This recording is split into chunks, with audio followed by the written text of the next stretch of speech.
I've been staring at this blank screen for hours, typing and deleting, trying to get the words right before they come for me. My hands are shaking so bad I can barely hit the keys. I don't have much time. They're monitoring everything now. My phone, my internet, the neighbors who look at me funny when I step outside. Possibly agents in disguise, keeping an eye on me. This is the only way I can get it out without them knowing until it's too late. If you're reading this, it means I succeeded. And if I disappear tomorrow, or the next day, don't look for me. You'll know why. It started on a Tuesday night, October 17th, about a month ago. I was driving home from a late shift at the warehouse. The kind where you load boxes until your back screams and your eyes burn from the fluorescent lights.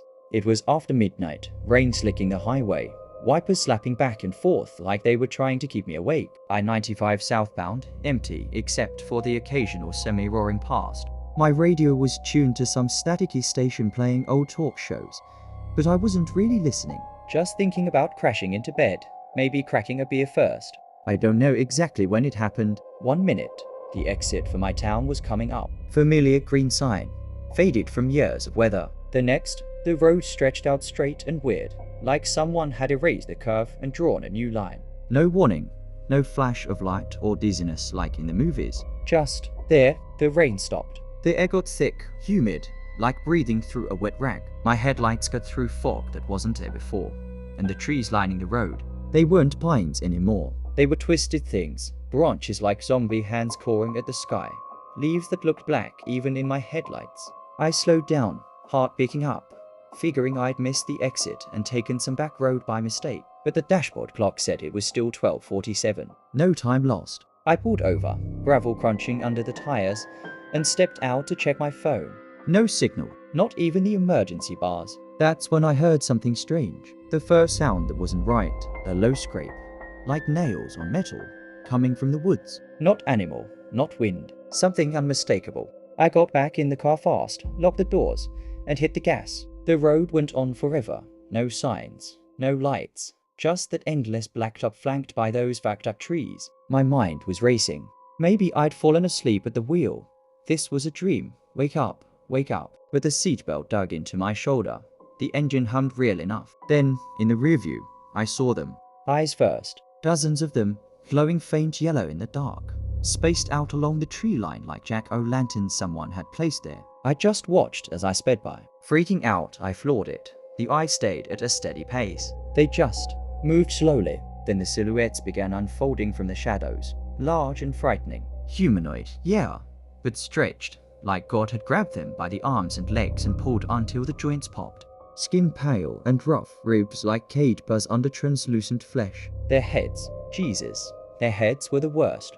Bald, elongated skulls tapering to points, mouths that split wide from ear to ear, if they had ears, filled with teeth that looked like blades. No noses, just holes that flared when they breathed, sucking in air with a wet rattle. They began to lope after me on all fours sometimes, then reared up on 2 legs, arms dragging, fingers too long, tipped with claws that scraped divots into the asphalt as they kept pace. I don't know how long I drove like that. Hours, maybe. The gas needle dipped low, then empty, but the car kept going, sputtering on fumes that shouldn't have been there. They didn't attack right away.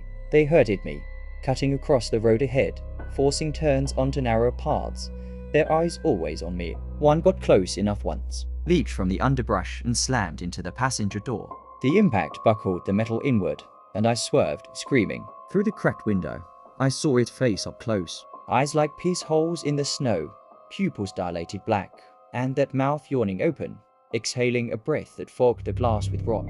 It didn't roar or growl. It just clicked, teeth clacking together in a rhythm, like it was tasting the air, savoring me. I stomped on the pedal trying to speed away, but more came, their shadows multiplying in the mirrors.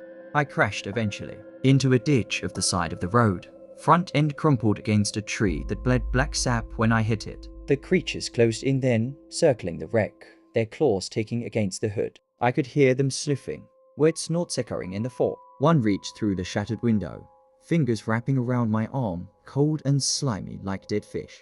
Its skin peeled back in strips as it pulled, revealing muscle that twitched under a film of yellow mucus. I fought, kicked, punched, but it kept dragging me out, the others chittering in approval, mouths gaping. That's when the lights came. Blinding white beams from nowhere, sweeping the road like searchlights. Engines roared. Military rigs, Humvees maybe, armored up with what looked like welded plates and mounted guns. Gunfire cracked the night.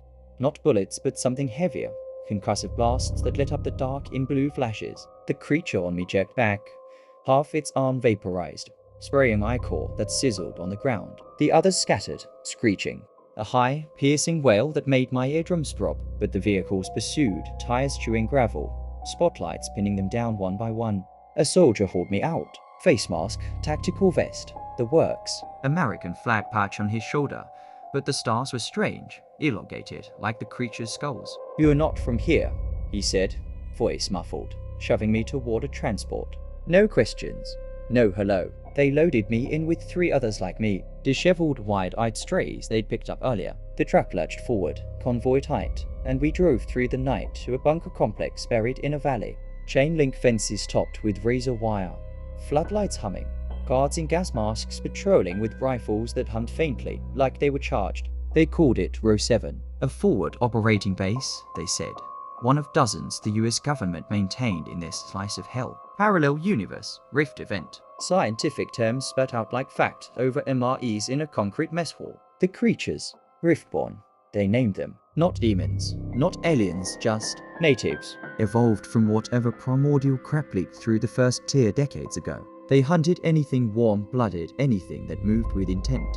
Us, we were anomalies, bleed-throughs from our side. Tasty accidents. I was there for 6 days. 6 days of stale rations, briefings in windowless rooms, and the constant drone of generators fighting of the dark. The soldiers were hard-edged, faces gaunt under their helmets, eyes hollow from seeing too much.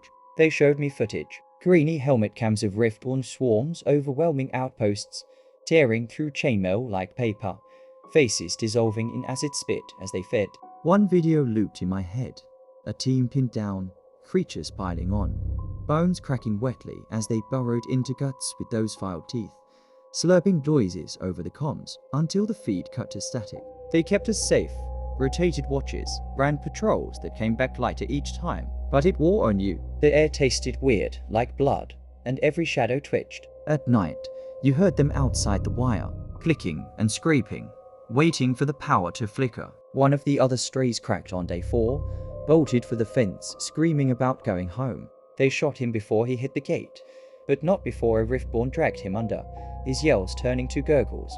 On the 6th day, they got the portal up. Some egghead in a lab coat, hands steady as he calibrated dials on a machine that whined like a dying animal. Circular frame, edges sparking blue, the air inside rippling like heat haze over asphalt. Stable for 30 seconds, he said, one at a time. Coordinates locked to your entry point. They pushed us through, me last, the soldiers covering our exit with those humming rifles. I stumbled out the other side onto wet pavement, rain pelting my face, the familiar whine of my wrecked car's alarm in the distance. I-95, exit sign glowing. 12:52 on my phone. 5 minutes gone. Back here, everything looked normal. Too normal. I hitched a ride home, crashed for 2 days straight.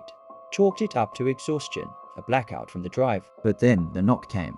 Suits at my door, badges flashing FBI. Questions about a traffic incident they knew. Not the details, not the creatures or the bunker, but enough. National security, they called it. Took my car, my phone records, told me to keep quiet or face charges. I nodded, played dumb, but I saw it in their eyes. The same hollow stare as the soldiers in Echo 7. They've been watching since. Taps on my lines, unmarked vans idling down the street. I'm writing this from a library computer. VPN bounced through a dozen proxies, under a fake name. It's the only way. They'll find out. They'll come in the night, make it look like an accident, or maybe just a disappearance, like the others who've tried to talk. If I'm gone tomorrow, tell people, the rifts are real, they're opening wider, and whatever's coming through, it's not just over there anymore. Please, don't let them silence this. Riftborns are real, they're a threat, and I know some have came into our world. So be aware, get prepared, because those other worldly beasts are hungry, and we are their food.